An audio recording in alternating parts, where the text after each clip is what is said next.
giờ là thi ra từ nắng sợ nữa giờ là thi mình ta từ nắng sợ là trận có tận kho nó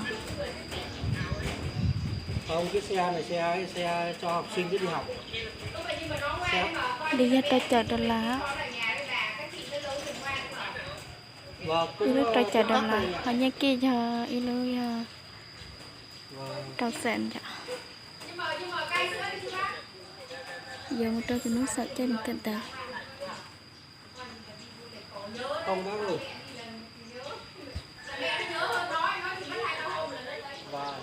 giờ tàu á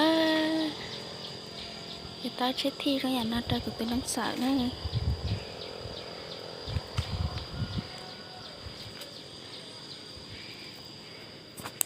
tia rất trẻ là tia rất trẻ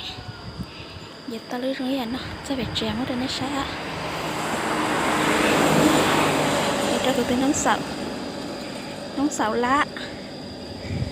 cho ní lành xí cứ giờ trên này đây rất trẻ lâu trong nó sao trong nó xí này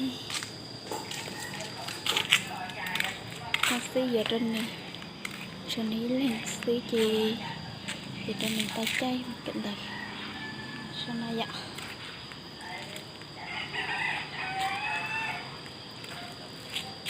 suy nó xí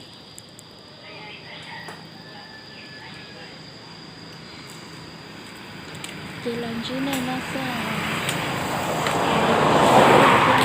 xin chỉ trao đi rồi tại thế chơi xe tiền tại của thay đi xin nó bây giờ tham gia cử theo